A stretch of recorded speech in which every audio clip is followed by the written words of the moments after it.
souhaiter à ceux, en tout cas que je n'ai pas pu souhaiter, une très bonne année. Que le Seigneur soit le roi de votre année, le roi de votre cœur, le roi de votre maison, de votre couple, de votre famille. Que tous nos regards dans cette année 2025 soient centrés sur lui et seulement sur lui. Afin que, si jamais il nous fait l'honneur de revenir nous chercher dans cette belle année 2025, nous soyons prêts à le recevoir comme il se doit. Est-ce que vous êtes d'accord avec ça? Amen. Bonjour à tout le monde, et comme c'est la tradition, meilleurs vœux, on m'a dit. Premier dimanche de l'année, et j'avais 2 versets à cœur, et c'est tout simplement dans la Bible, la Genèse, ça commence par Genèse 1:3. Dieu dit que la lumière soit, et la lumière fut. Et si on prend tout à la fin, Apocalypse, Jésus dit, je suis l'étoile brillante du matin. Donc ce matin, moi ce que j'avais à cœur, c'était de remercier Dieu pour le fait d'être là, d'être encore là, j'ai envie de dire, et surtout renouveler notre engagement pour lui, renouveler notre motivation et essayer de faire mieux que l'année dernière, essayer de tenir bon et d'avancer. Donc voilà, ce matin, que ta lumière brille, Seigneur.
De notre cœur cette année, c'est que vraiment Christ en nous, il puisse briller, que nous on puisse s'effacer et que dans ce monde de ténèbres, la lumière de Jésus-Christ puisse éclairer ceux qui nous entourent, ceux qui sont perdus, ceux qui n'ont pas Christ et ceux qui vont droit en enfer. Il y en a tellement qui nous entourent et qui ont besoin de voir cette lumière en nous, la lumière de Christ. Je lève les yeux vers les montagnes.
Amen. En tout cas, je suis béni parce qu'on a une église qui aime Dieu. Des cœurs qui cherchent sa face, sa volonté. Des cœurs qui proclament son nom. Et du coup, quand on est tous réunis, c'est une symphonie d'adoration pour notre Seigneur. Et ça fait du bien. Alors ce matin, vous entendez? Là le son, ça... Bon, au pire sans micro, ça le fait aussi. Voilà. On va prendre 2 thèmes ce matin, 2 points. On va parler d'incrédulité d'un côté et d'autorité de l'autre. Alors, imaginez-vous, vous marchez dans la rue, vous êtes spectateur d'une scène qui est en train de se passer. Et puis il y a un bandit qui est là, en train d'agresser quelqu'un, essayer de le dépouiller, de le voler. Vous êtes là, vous vous dites, oh là là là là, c'est pas possible. Si vous êtes un peu costaud comme moi, vous allez vouloir attraper le bandit, le mettre... Tu ne peux pas toucher, tu n'as pas le droit. Le bandit va me regarder, il va me dire, mais qui t'es toi? Il va essayer de se débattre, de m'agresser. Il n'aura pas peur de moi, peut-être de ma carrure, mais si j'étais fin, imaginez-vous, avec 40 kilos de moins, là, il se dirait non, je vais le combattre, celui-là. C'est qui? Qu'est-ce qu'il veut? Je fais ce que je veux. Mais vous mettez la même... Oh, imaginons, képi et un uniforme de police. Ça change tout dans la tête du bandit. Il me regarde au loin. Waouh! Alors que c'est la personne. Il va voir le képi, il va voir l'uniforme. Il sait ce que ça représente. Il sait que ça représente l'autorité dans notre nation. Et il sait qu'au-dessus de l'uniforme, il y a le gouvernement, le pays, la France, il y a le ministère de l'Intérieur qui est là, qui a donné une autorité à ce policier. Alors forcément, le bandit il le sait et il va fuir. Mais imaginez-vous que ce policier, il commence à se poser plein de questions, il voit le bandit qui l'agresse, c'est là une personne, il se dit, oui mais est-ce que mon gouvernement est assez fort? Oui mais au final, est-ce que le ministère de l'Intérieur peut régler le problème de tout? Et il va se mettre à réfléchir, à cogiter et à douter même de sa fonction, de ce qu'il est, de l'autorité qu'il a reçue. Le temps qu'il passe son temps à réfléchir, le bandit aura agressé la personne, il aura dépouillé, il sera parti tranquillement. Vous imaginez ce que je veux dire? Il a une autorité, le policier le sait. Et il exerce cette autorité, normalement avec justice, et il arrête les bandits. Et les bandits sont dans la crainte des autorités. Enfin, normalement. Sinon, c'est que le bandit est fou, c'est encore un autre problème. Et là, si le bandit persiste, il est dans la folie, il y a une famille. Ce policier, il a une famille. Il va appeler sur sa CB. J'ai besoin de renfort. Les policiers vont arriver de partout. Vous comprenez ce que je veux dire? L'autorité est confiée aux policiers par le pays, par le gouvernement. Et ça, le bandit, normalement, normal, le sait. Et il a la crainte de cette autorité, de cette police. On va prendre un texte dans Marc, au chapitre 16, et au verset 14. À partir du verset 14 jusqu'au verset 20. Ce texte nous dit, enfin, il apparut aux 11 pendant qu'il était à table, et il leur reprocha leur incrédulité et la dureté de leur cœur, parce qu'ils n'avaient pas cru ceux qu'il avait vus ressusciter. Puis il leur dit, allez par tout le monde et prêchez la bonne nouvelle à toute la création. Celui qui croira et qui sera baptisé sera sauvé, mais celui qui ne croira pas sera condamné. Voici les miracles qui accompagneront ceux qui auront cru. En mon nom, ils chasseront les démons. Ils parleront de nouvelles langues, ils saisiront des serpents. S'ils boivent quelques breuvages mortels, ils ne leur feront point de mal. Ils imposeront les mains aux malades et les malades seront guéris. Le Seigneur, après leur avoir parlé, fut enlevé au ciel et il s'assit à la droite de Dieu. Et ils s'en allèrent prêcher partout. Le Seigneur travaillait avec eux et confirmait la parole par les miracles qui l'accompagnaient, qui les accompagnaient. Amen. Nous sommes arrivés dans cela au moment, à la période la plus importante pour l'humanité.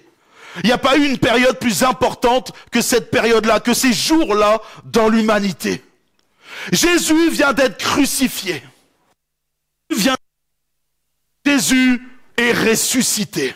Et pour l'humanité, c'est le salut. Et dans cette période-là, il dit que Jésus va se révéler à deux femmes. Elles vont venir avec des arômes, des aromates, et elles vont embaumer le corps de Jésus, embaumer notre Seigneur, parce que il a été mis dans un tombeau pendant 3 jours. Et alors que ces femmes sont sur la route pour aller, embaumer Jésus, elles rencontrent un ange. Elles sont là, elles voient la pierre ouverte et waouh, elles rentrent dans le lieu, il y a quelqu'un, il y a un être qui est là et waouh, elles sont effrayées. Parce que ce n'est pas un simple homme. La Bible nous dit que c'est un ange qui est là. Et cet ange va pas... Vous cherchez qui? Ce Jésus-là? Mais il est déjà... Le dire aux disciples, allez dire qu'il est sorti du tombeau, qu'il est ressuscité. Et ces femmes-là vont forcément obéir à ce qui leur a été. Elles vont voir les disciples dire, hé les gars, Jésus est ressuscité, on l'a vu. Les disciples vont faire, ok, parle toujours, on ne croit pas. Et puis Jésus va se révéler à d'autres disciples. La route là, il va parler avec eux. Et puis les disciples, waouh, en fait c'était Jésus avec qui on parle.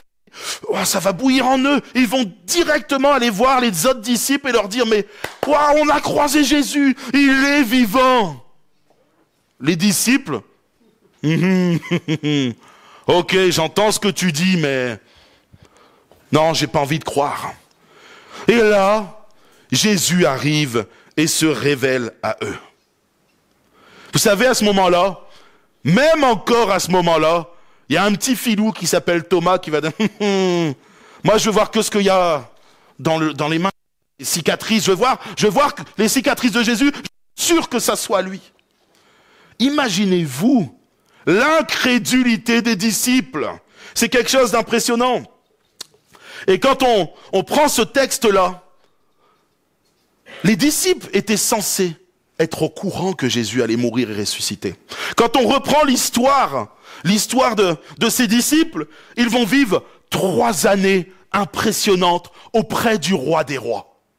3 années où ils vont voir des prodiges et des miracles.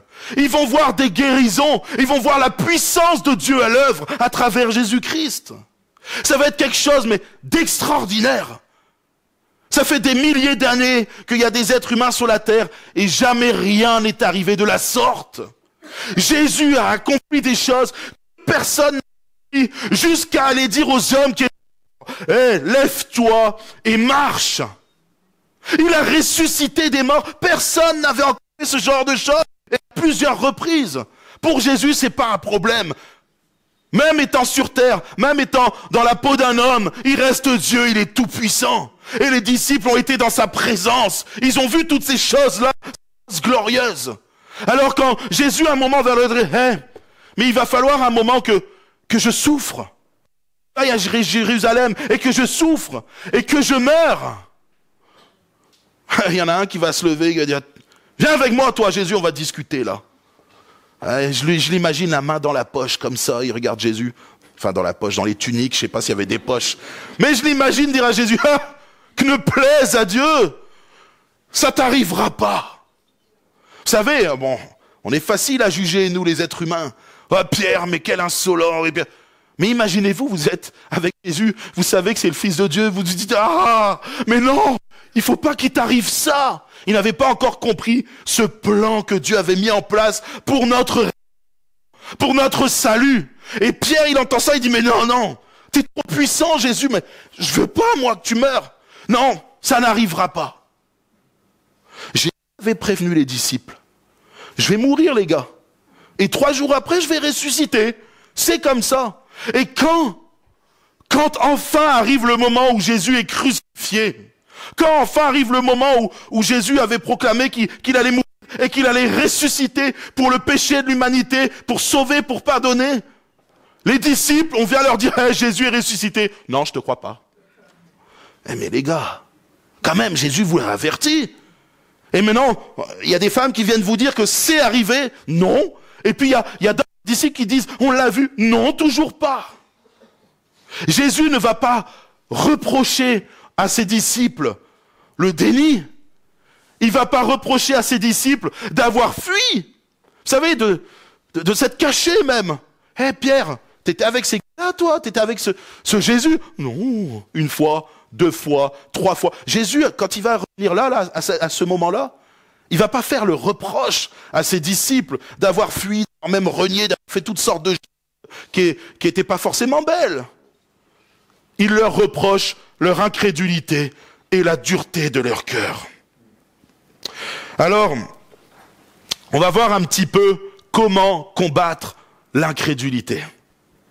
Vous savez, il y a le pasteur Musard qui m'a prêté un livre, j'en ai parlé un petit peu un vendredi, mais un livre sur la consécration totale de Douglas Scott. J'ai été émerveillé par la lecture de ce livre, je vous le conseille. Merveilleux. Douglas Scott, c'est... Quand je vous dis Douglas Scott aujourd'hui, vous dites « Ah oui, Douglas Scott, l'apôtre, en France, en Belgique, au Congo, aux Antilles. Le gars, il a été réveil partout. » Mais Douglas Scott, à un moment, il se convertit, il est jeune. Et ça, j'aime ce moment-là, il explique ça dans le livre. Il voit son pasteur dans l'église où il se convertit, il voit son pasteur qui prie pour les malades, il y a des guérisons, il y a des choses qui se passent. Et Douglas Scott, il est là, il est jeune. Et puis il voit ça, et à un moment, il va être confronté, il est avec sa femme, ils viennent de se marier, c'est un jeune marié, il n'est pas encore entré dans le ministère. Hein. C'est un chrétien qui est là, qui aime Dieu, qui sert dans l'église, et sans doute qu'il a déjà dû prier avec les chrétiens de son église, avec son pasteur et tout ça. Mais à un moment, il va être confronté à quelque chose de particulier. Ce que j'aime bien, c'est que c'est noté dans le livre. Ça a été un élément important pour sa vie, pour le début, pour l'entrée dans son ministère. Il est là, Douglas Scott, il va aller avec sa femme, et dans ce livre, il nous est dit que il y a une femme qui était atteinte d'une maladie incurable. Et il est là, Douglas Scott, il est avec sa femme et il se dit, waouh, que je fais, bon, on va prier pour elle. Et il prie pour elle avec sa femme et cette femme est instantanément guérie. Et le livre va mentionner, c'est Douglas Scott qui va le dire dans une phrase, il dit, et à partir de ce jour-là, on s'est mis à prier pour les malades et on savait que Dieu était avec nous et que Dieu agissait avec puissance. Vous savez, Douglas Scott, il a laissé agir sa foi. Et il a mis en pratique sa foi. Croire, c'est bien. Mais mettre en pratique ce que nous croyons, c'est encore mieux. Il aurait pu ce jour-là faire comme les disciples et dire, tu sais, ma petite femme chérie, d'habitude on prie, c'est au sein de l'église. Et le pasteur est là, tu sais, nous on est des jeunes, on vient d'arriver dans la foi à peine. Non, et puis tu sais... Voilà, moi, je suis... Il aurait pu chercher, je sais pas, des multitudes de prétextes pour ne pas prier avec cette femme. Il aurait pu juste dire, bon, souvent on a l'habitude de le faire, mais une fois dans nos églises, bon, on va prier pour soulager ta souffrance. On va prier pour que Dieu soit avec toi dans cette épreuve. Bien sûr, faut le faire et gloire à Dieu. Mais Douglas Scott, lui, il lit la parole de Dieu, il voit les évangiles et il se dit, bon, moi j'y vais, je vais prier pour elle, parce que Jésus a dit, voici les prodiges et les miracles qui accompagneront ceux qui auront cru. Alors moi j'ai cru, je vais prier pour cette dame. Ils se mettent à prier pour elle et elle est guérie. Combattre l'incrédulité, c'est mettre déjà premièrement sa foi en action. C'est de se dire que parce que la parole de Dieu nous le dit, c'est la vérité. Vous savez, il ne faut pas avoir plusieurs raisonnements et se dire, bon, en fait, moi je suis nul. Parce qu'il y en a ici qui se sentent nuls et incapables. C'est pas vrai. C'est le diable qui vous met ça dans le cœur. Vous êtes des enfants de Dieu. Et il n'y a aucun enfant de Dieu qui est nul. En tout cas, pas aux yeux de Dieu. Aux yeux des hommes, c'est encore autre chose. Nous, on a des regards, excusez-moi, humains, des fois charnels. Le regard de Dieu, quand il regarde ses enfants, c'est un regard rempli d'amour. Alors, Douglas Scott, à partir de là, a pu commencer à rentrer pleinement dans les plans et la volonté de Dieu que Dieu avait mis sur sa vie. Vous savez, l'incrédulité a tétanisé, a paralysé les disciples. Alors que Jésus leur avait annoncé le plan de Dieu, il faisait partie des quelques privilégiés qui savaient que Jésus allait mourir et ressusciter. Ils ont été pendant des années à œuvrer pour Dieu. Jésus les a envoyés, a dit, hey, allez 2 par 2. Et puis, ils ont vu des prodiges et des miracles. Mais c'est pas possible. Ils avaient la foi, ils avaient vu tout ça. L'incrédulité a mis leur foi à néant. C'est comme si ce jour-là, avec la mort de Jésus, tout s'était effondré.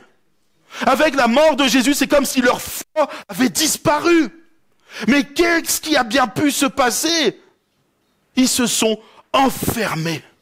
Vous vous rendez compte? Enfermés dans une maison. Ils étaient là, ils avaient la crainte, la peur que les gens viennent les saisir. Ils avaient peur que... Ils ont eu toutes sortes de raisonnements. Qu'est-ce qui s'est passé? Mais Jésus, il est mort, mais... Les pensées sont venues travailler leur cœur. Et leur cœur, plutôt que de rejeter ces mauvaises pensées, a laissé place à l'incrédulité. L'incrédulité, elle les a amenés à la peur. L'incrédulité peut paralyser la peur. Alors quand, je vous le dis, les mauvaises pensées arrivent, ces pensées qui disent non, on n'y arrivera pas. Non, je vais prier, mais je ne pense pas que ça va marcher. Non, moi je suis ceci, je suis cela. Tu te places dans un coin et tu dis, Seigneur, je refuse ces pensées. Elles ne sont pas de toi. Il y a une autre chose qu'il faut comprendre. C'est que le Seigneur a dit, si vous aviez de la foi comme un grain de sénévé, vous diriez à ce sycomore, déracine-toi et plante-toi dans la mer, et il vous obéirait. Alors, qui sait ce que c'est? Vous connaissez la taille d'un grain de sénévé?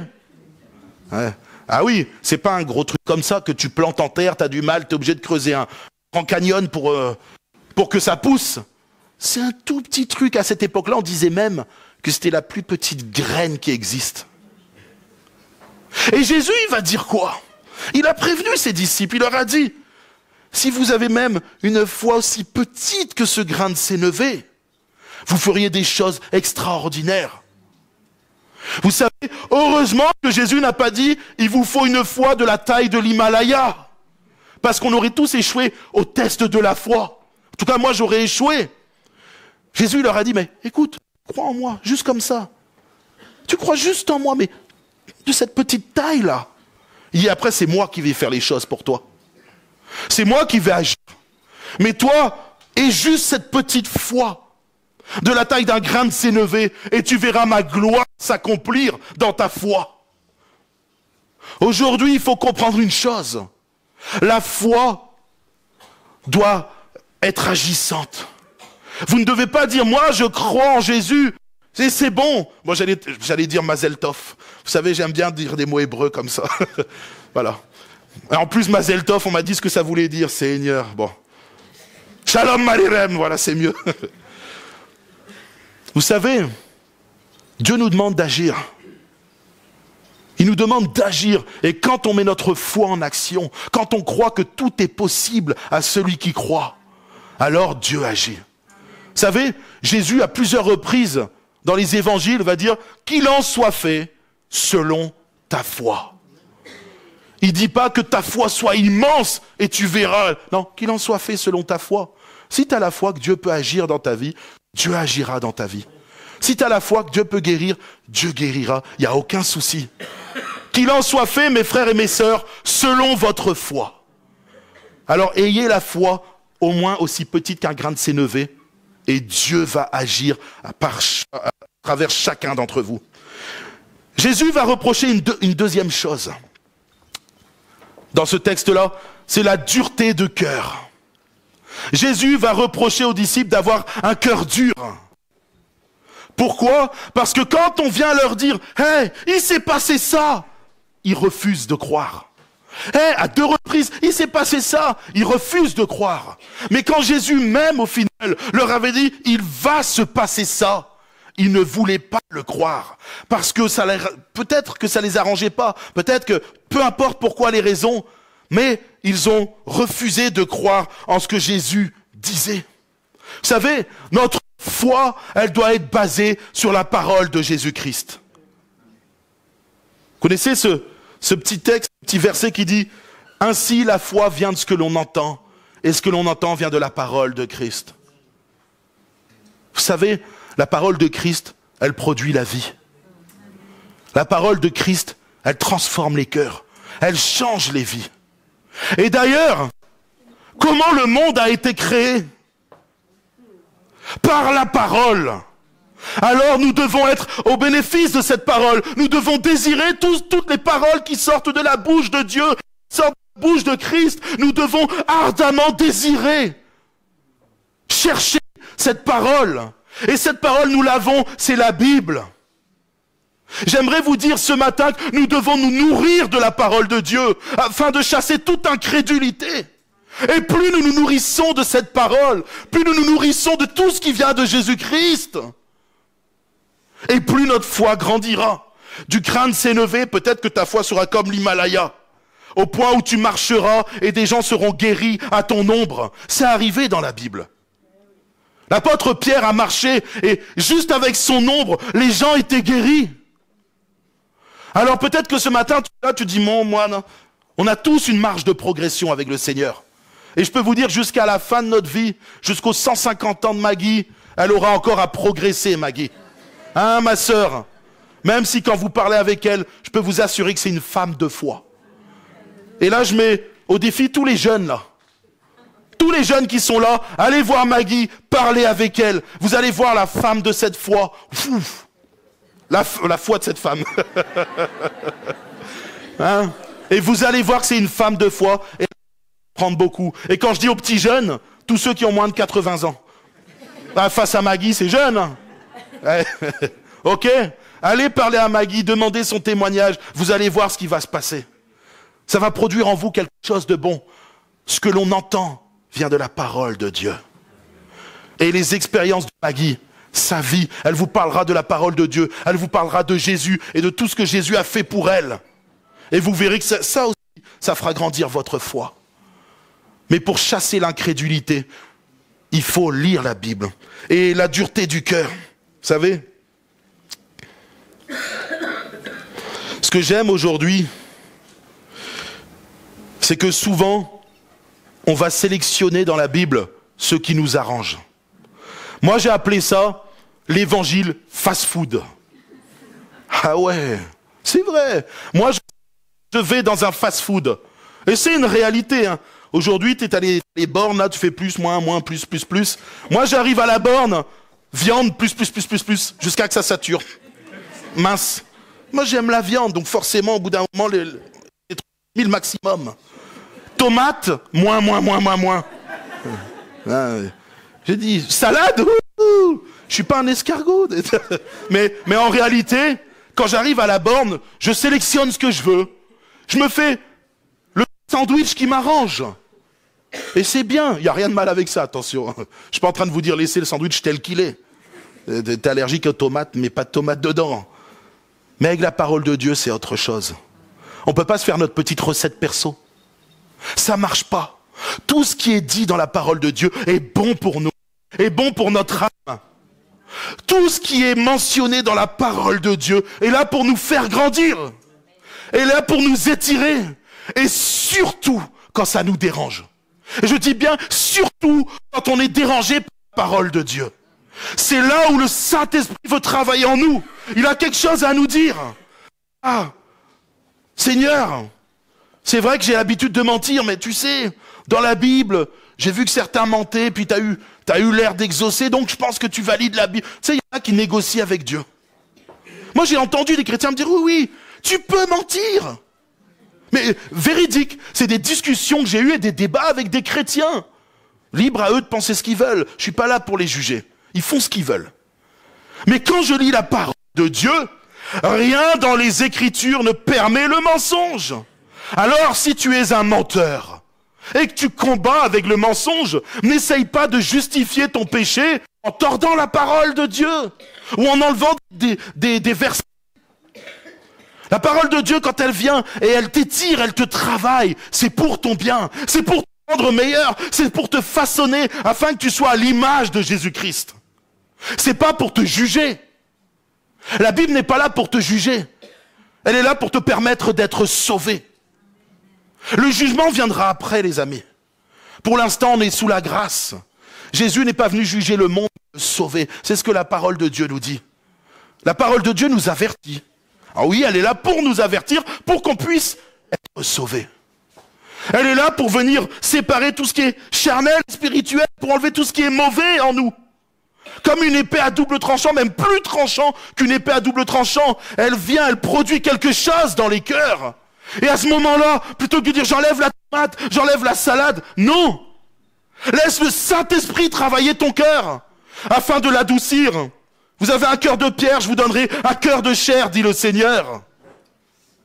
Ne laissez pas avoir votre orgueil vous donner un cœur endurci. Laissez le Saint-Esprit travailler vos cœurs. Comme ça, le jour où le Seigneur Jésus reviendra, il ne dira pas, toi tu as un cœur dur. Il dira, bon et fidèle serviteur, entre dans ma gloire, entre dans le royaume, entre dans l'éternité avec ton Dieu. Chasse la dureté de ton cœur. Chasse tout orgueil, parce que l'orgueil précède la chute. Mais l'humilité précède la gloire. Chasse l'incrédulité de ta vie et enlève la dureté de ton cœur. Ne sois pas comme cet évangile fast-food où on est là et on choisit que ce qui nous plaît. Ah oui, t'es une créature merveilleuse. Gloire à Dieu, c'est vrai. Dieu est amour, gloire à Dieu pour son amour et heureusement. Sinon on serait tous morts. Mais Dieu est juste aussi. Dieu combat le péché et l'esprit qui est en nous combat le péché également. Alors quand le Saint-Esprit vient travailler, quand tu sens à la lecture de la Bible, ou même quand des choses qui te travaillent, laisse le Saint-Esprit. Et si jamais tu sens qu'il y a un blocage, Seigneur, enlève le blocage qu'il y a dans mon cœur. Et puis si jamais, lis la Bible, relis-la, relis les textes, les versets qui parlent du sujet, qui t'étirent. Et le Saint-Esprit viendra te révéler par sa parole la vérité. Mais ne sois pas dur de cœur. C'est ce que Jésus a reproché aux disciples. Incrédulité et dureté de cœur. Le Seigneur ne peut pas accepter ça. Alors aujourd'hui, j'ai envie de vous dire, laissons le Saint-Esprit travailler nos cœurs. Si le Saint-Esprit ne travaille pas nos cœurs, nous ne pourrons pas plaire à Dieu. D'accord ? Sans la foi, il est impossible de plaire à Dieu.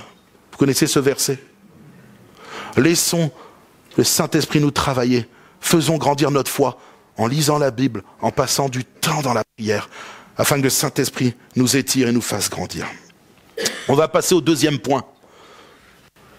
L'autorité. C'est quelque chose d'important, l'autorité.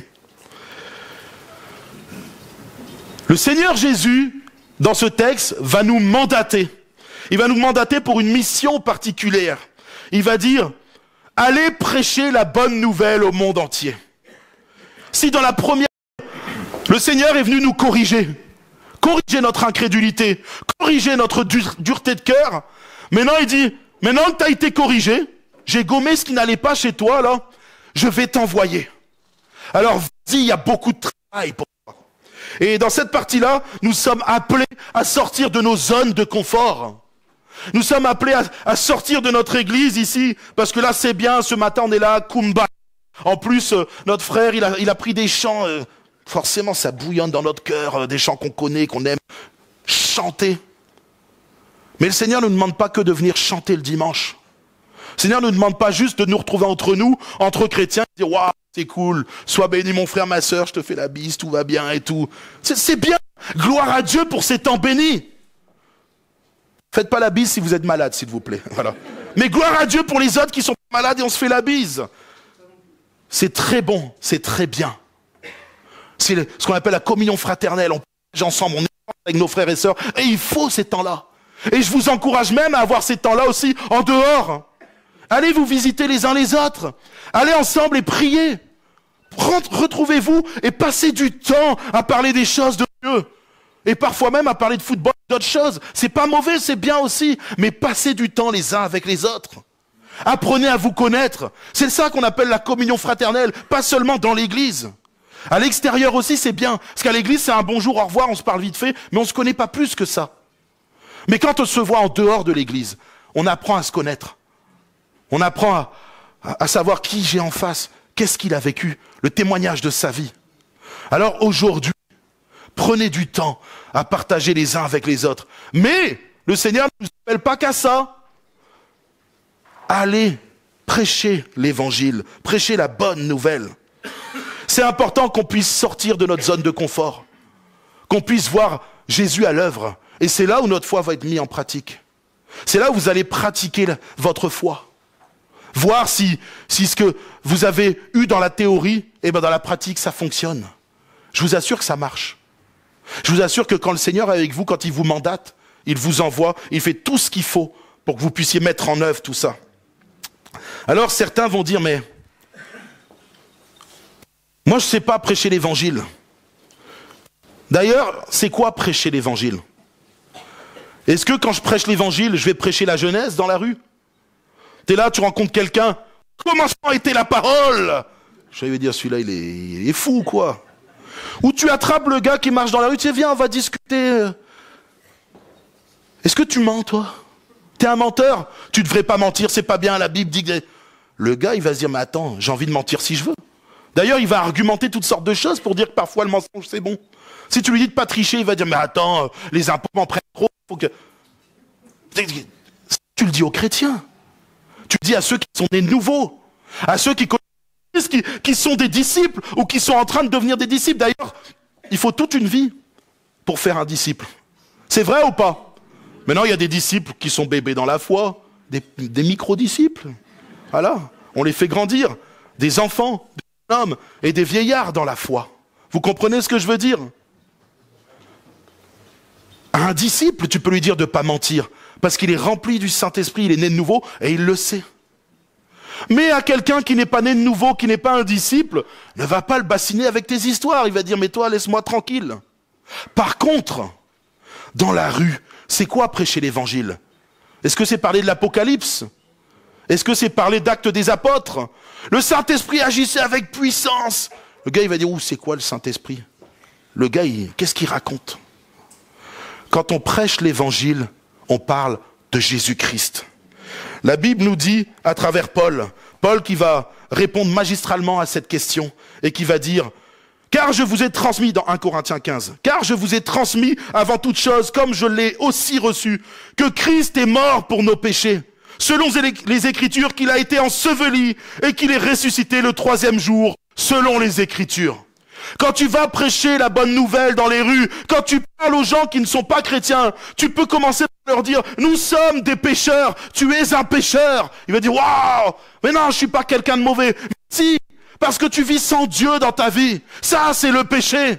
Tu vis ta vie de ta propre façon. Et c'est pour ça que tu as toutes sortes de problèmes dans ta vie. Mais ne t'inquiète pas, Jésus est venu sur cette terre. Il a payé le prix pour que tu sois pardonné de tes péchés. Parce que si tu parles pas de péché, tu ne parleras pas de la repentance non plus.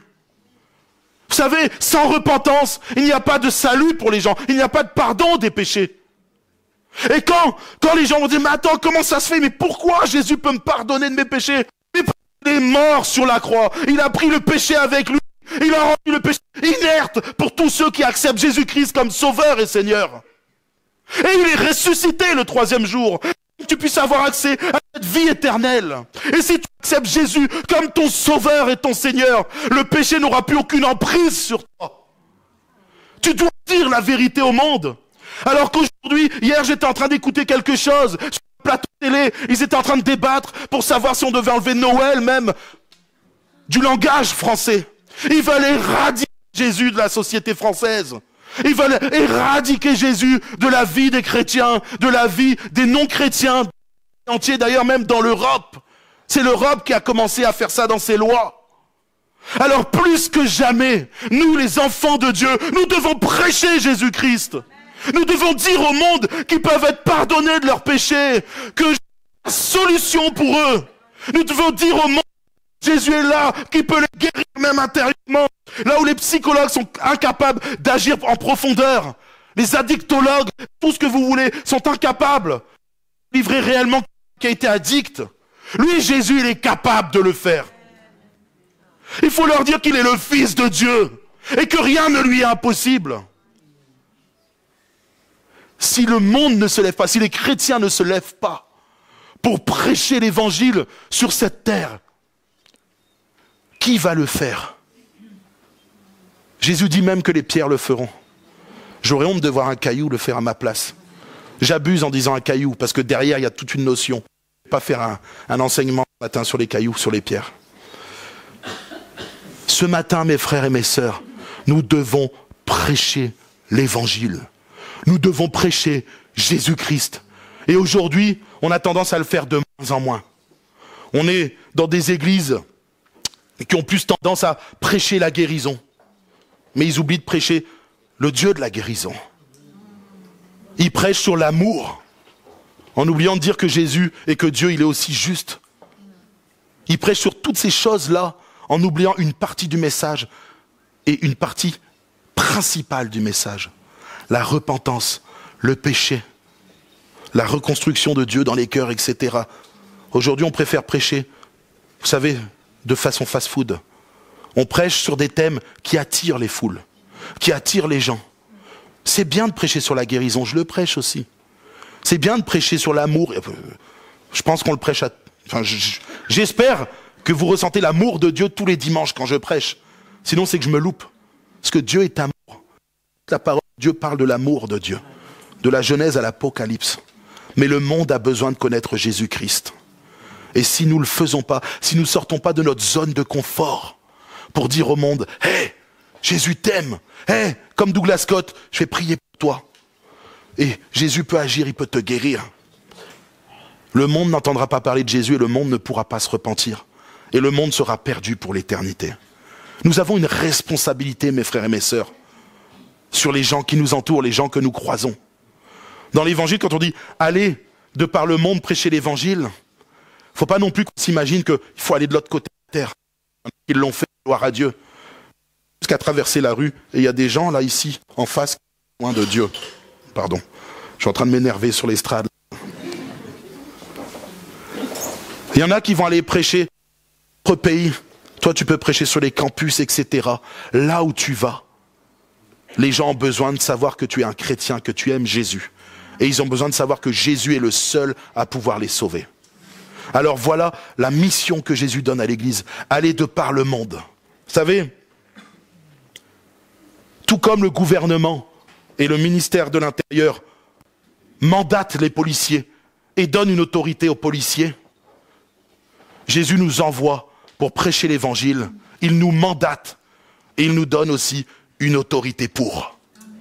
Si les policiers, ils ont le mandat et le costume, nous avons le mandat venant de Jésus et notre habit, c'est le Saint-Esprit. Notre uniforme à nous, c'est l'Esprit Saint. Alors mes frères et mes sœurs, peut-être qu'il y a parmi vous certains qui se disent « Mais moi je ne pense pas que je pourrais. Moi je ne pense pas que c'est assez bon. » Est-ce que tu crois en Jésus-Christ? C'est la grande question que tu dois te poser ce matin. Si tu crois en Jésus-Christ. Si la Bible dit que tu es né de nouveau, si tu es né de nouveau, tu es mandaté toi aussi. Et tu as l'autorité nécessaire parce que c'est le Saint-Esprit qui vit en toi, qui prouve ton autorité. J'ai envie de te dire ce matin que toi, tu es appelé ici dans cette salle, toi qui es assis sur cette chaise, tu es appelé à prêcher l'évangile aussi à l'extérieur. Tu es appelé à propager le nom de Jésus-Christ à l'extérieur. L'autorité ne vient pas d'un homme. Moi, je n'ai pas à te dire, oh, dehors, tu vas faire ci, tu fais pas. C'est pas à moi de donner l'autorité. J'ai aucune autorité sur ce genre de choses. C'est Jésus qui donne l'autorité, parce que Jésus a mandaté. Et ce matin, si tu es né nouveau, tu as l'autorité de Dieu. Et tu dois agir. Et tu verras que quand tu vas agir, quand tu vas ouvrir la... Quand tu vas prier pour les gens, il va se passer des choses extraordinaires. Parce que tu as l'autorité de Dieu avec toi. Ne crois pas que l'autorité elle est donnée qu'aux pasteurs ou aux anciens. Ne crois pas que l'autorité elle est donnée qu'à une certaine caste de personnes. C'est faux. Voici les prodiges et les miracles qui accompagneront ceux qui auront cru. Si ce matin tu crois en Jésus-Christ, que l'Esprit de Dieu vit en toi, tu es mandaté pour évangéliser le monde entier s'il le faut. Et ton autorité, elle te vient de Dieu. Le Saint-Esprit est là. Alors ne doute pas. Chasse tout doute, toute incrédulité de ta vie. Et va avec l'autorité que Dieu te donne. Et tu verras ce qui va se passer. Moi, ma petite fille, l'autre jour, je vous l'ai dit, j'avais mal au dos, elle a 7 ans. On pourrait dire, elle a aucune autorité, c'est un enfant. Elle vient, elle prie, oh Seigneur Jésus. Et j'avais plus mal au dos. Moi qui étais... Mais vous demandez à Jennifer, j'étais là, j'ai souffré. Je suis parti m'allonger dans... La petite est venue parce qu'elle croit en Jésus-Christ, parce qu'elle est remplie de l'esprit. Elle a posé sa main sur mon dos. Ils imposeront les mains aux malades et ils seront guéris. Mes frères et mes sœurs, une petite fille de 7 ans qui nous montre des leçons à nous les adultes. Parce que sa foi, la foi d'un enfant, c'est pur, c'est simple. Elle ne se pose pas toutes ces questions. Ah, Jésus a dit, alors je fais. Et qu'est-ce qui se passe? Jésus, il fait. Il exauce la prière. C'est comme ça. L'autorité de Dieu, elle est en nous. Alors ne doute pas de ce que Dieu te mandate. Ne doute pas de l'autorité qu'il t'a donnée. C'est important. Vous savez, souvent il y a un texte qui est... Enfin, dans ce texte-là, il y a toujours une phrase qui m'a interpellé, c'est « S'ils boivent des breuvages mortels, ça ne leur fera aucun mal. » Moi, ça me surprenait quand je disais... Un jour, j'ai entendu le témoignage d'un missionnaire. Il est parti en mission en Afrique il y a déjà très longtemps, je ne sais même pas si j'étais né. Vous imaginez comment ça date? Et en fait, ce missionnaire-là, il dit qu'il arrive dans un village africain, et puis il commence à prêcher l'évangile. D'accord? Prêcher l'évangile, vous avez compris, dans les 4 évangiles, ça nous parle de Jésus, sa mort, sa résurrection, le pardon des péchés, la repentance, le salut. Et donc lui, il arrive là-bas et il commence à leur prêcher ça, etc. Et puis, au bout d'un moment, dans ce petit village-là, au bout d'une semaine ou 2, il y a le sorcier du village qui arrive et qui dit « Je crois que ton Dieu est vivant. » Il dit « Je le sais que ton Dieu est vivant et qu'il existe, alors je veux que tu me le fasses découvrir. » Ah, ce missionnaire, il était surpris parce que ce sorcier-là, ça faisait quelques jours qu'il tournait autour et on voyait qu'il n'était pas... Le missionnaire, quand il expliquait ça, il disait... On sentait qu'il y avait quelque chose de pas bon, qui rejetait, j'avais une sensation qu'il voulait me faire du mal.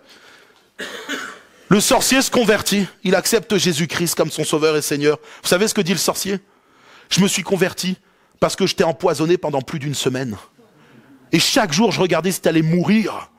Il dit, chaque jour, tu continuais, tu étais en bonne santé. On ne te voyait même pas avec un mal de ventre ou quoi que ce soit. Il dit, alors ton Dieu est vivant. Dieu est tout puissant, les amis. Sa parole est véritable. C'est la vérité. Il ne faut pas douter même d'un tout petit verset. Cet homme-là s'est converti parce qu'il a vu la puissance de l'œuvre. Et oui, il aurait dû mourir, il était en bonne santé. Parce que la parole de Dieu, elle est vivante, elle est efficace. C'est la vérité. Et beaucoup ont essayé de trouver des anomalies dans la Bible. Et ça fait 2000 ans que certains essayent de trouver des anomalies dans tout ce que vous voulez. Depuis que quelques siècles, les gens se penchent sur le sujet en essayant de casser en deux la Bible. Je me rappelle, j'ai regardé des séries de reportages sur la véracité historique de la Bible. Et il y avait des archéologues qui essayaient de démonter la Bible. Et en fait, quand ils ont été faire toutes leurs fouilles, on se fera une soirée, la Bible et l'archéologie. Ça vous dit ou pas un petit enseignement là-dessus? C'est génial, c'est passionnant. Enfin, moi, ça me passionne. Je sais pas pour vous, on verra. Mais et en fait, les archéologues, à chaque fois, ils allaient faire ce qu'on appelle des excavations. Ils déterraient les sites, etc. Et dans leurs fouilles archéologiques, quand il est dit... Le peuple d'Israël, par exemple, dans l'Exode, il a pris ici, il a fait la guerre, ils ont pris des vases, ils ont été là-bas dans la ville. Les archéologues ont dit, on est obligé de trouver des trucs, sinon c'est que c'est pas vrai, c'est qu'une histoire.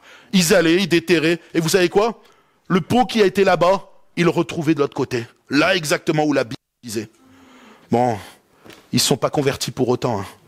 À la fin du reportage, il y en a un qui dit, bon, on peut dire que historiquement la Bible est vraie, mais pas Dieu. Bon. Mon frère, le gars, il te raconte un truc véridique, tout de A à Z. Pourquoi il irait mentir sur le reste? Bon, ça, c'est encore autre chose. Vous savez, il faut vraiment avoir été mandaté par Jésus-Christ et avoir son autorité. Quand tu es rempli du Saint-Esprit, tu as l'autorité de Dieu pour faire ces choses-là. Il y a un texte qui dit, dans Actes 19, au verset 13 à 15, quelques exorcistes juifs ambulants essayèrent d'invoquer ceux qui avaient des esprits malins par le nom de Jésus en disant « Je vous conjure par Jésus que Paul prêche ». Ceux qui faisaient cela étaient 7 fils de Séva, juifs, l'un des principaux sacrificateurs. L'esprit malin leur répondit « Je connais Jésus et je sais qui est Paul, mais vous, Qui êtes-vous? Vous voyez, ces 7 fils.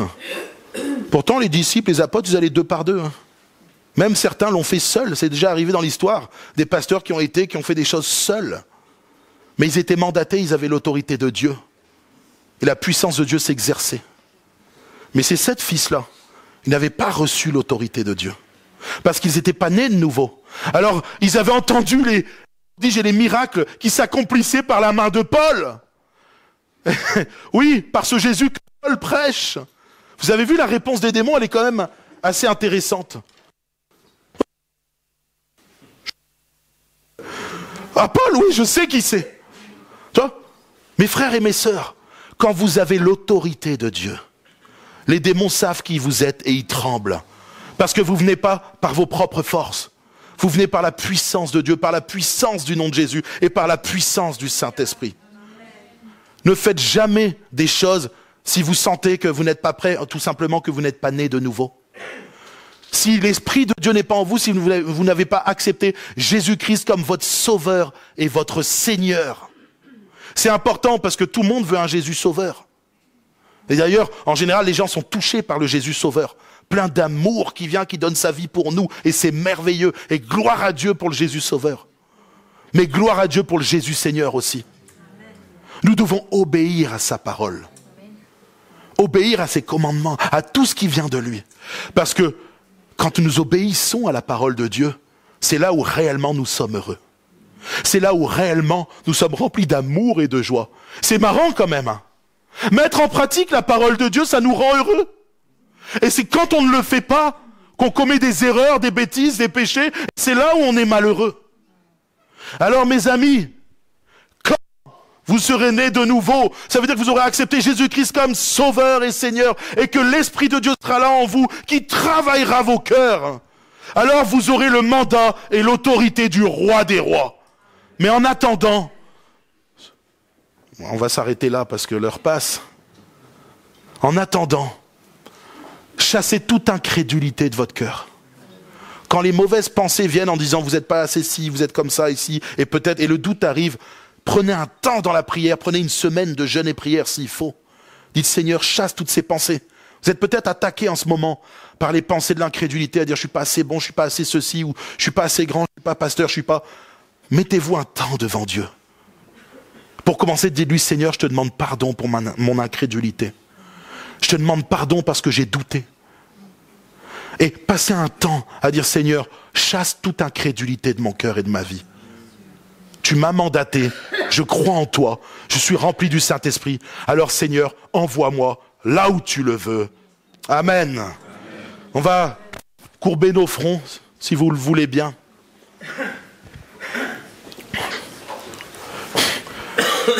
Ce matin, j'aimerais faire un appel, alors que les yeux sont fermés, parce que c'est personnel, ça regarde juste Dieu et la personne. Peut-être que ça fait quelques semaines, quelques mois, ou même peut-être quelques années. Tu es dans l'église et tu n'arrives pas à parler de Dieu autour de toi. Peut-être que c'est par crainte aussi. Peut-être que juste t'oses pas, t'es timide. Le Seigneur va enlever ta timidité ce matin. Mais peut-être aussi c'est par incrédulité. Tu crois pas réellement que Dieu peut se servir de toi. Tu crois en la Bible, mais tu crois pas forcément en toi. Mais crois en la parole de Dieu. Ne crois pas en toi, crois en Dieu. Et crois que sa parole vient produire en toi quelque chose de bon et de différent. Et tu verras que Dieu te lèvera et suscitera en toi une foi puissante qui viendra guérir les malades, qui viendra chasser les démons, bien sûr dans le nom de Jésus. Mais crois en la parole de Dieu. Laisse cette parole agir en profondeur dans ton cœur, dans tes pensées, dans ton âme, dans tout ton être. Et tu verras la grandeur de Dieu agir en toi, à travers toi. Alors ce matin, si des gens pensent que ça fait quelques semaines, quelques mois, quelques années qu'ils sont passés à côté du plan parfait de Dieu pour leur vie, tout simplement, lève ta main à ta place et on priera pour toi. Seigneur, vois ta main qui se lève. Seigneur, vois les mains qui se lèvent. Alléluia. Je rends gloire à Dieu pour ces mains qui se lèvent. Vous pouvez baisser vos mains. C'est un choix que vous faites ce matin. C'est un choix de prendre position. Vous prenez position devant Dieu et vous dites, Seigneur mon Dieu, ce matin je veux chasser toute incrédulité, toute angoisse, toute peur qui m'empêcherait de proclamer l'évangile autour de moi. Seigneur mon Dieu, maintenant, je prends la ferme décision de te laisser agir en profondeur dans mon cœur. Et ce n'est plus moi qui vis, c'est toi qui vas vivre pleinement en moi. Seigneur, tu vas chasser tous les doutes de ma vie, afin que je puisse aller accomplir la mission que tu as mise sur mes épaules. C'est de proclamer l'évangile dans ma famille, de proclamer l'évangile dans mon travail, de proclamer l'évangile auprès de mes amis. Mais Seigneur, ce matin, je prends le ferme choix d'avancer avec assurance, parce que tu vis en moi, et mon mandat vient de toi, Jésus. Mon autorité vient de toi, Jésus. Alors je ne crains plus maintenant, je ne doute plus, parce que tu vis en moi, et qu'à partir d'aujourd'hui, je verrai la puissance de Dieu agir à travers moi, pour le bien de l'humanité. Oh Seigneur Jésus, ce matin, nous prions pour toutes les personnes qui ont levé leurs mains. Que par la puissance du Saint-Esprit, tu chasses toute incrédulité, tout doute, toute crainte et peur, afin que, Seigneur mon Dieu, les chrétiens se lèvent avec l'autorité que tu leur as donnée, par la puissance de ton nom, par la puissance du Saint-Esprit. Que nous puissions retrouver, Seigneur mon Dieu, une vague de miracles, une vague de guérison, une vague où les démons seront chassés en ton nom, Jésus. Que la ville de Nice connaisse un réveil, parce que les chrétiens se sont positionnés. Parce que, Seigneur mon Dieu, ton nom va être proclamé dans toute la ville. Nous refusons l'incrédulité ici. Nous refusons toute incrédulité sur cette ville de Nice. Nous voulons voir ta puissance à l'œuvre, Jésus. Alors que maintenant, il y a une génération de chrétiens qui se lève et qui marche par la puissance de ton nom, Jésus, et avec ton autorité. Amen. Alléluia.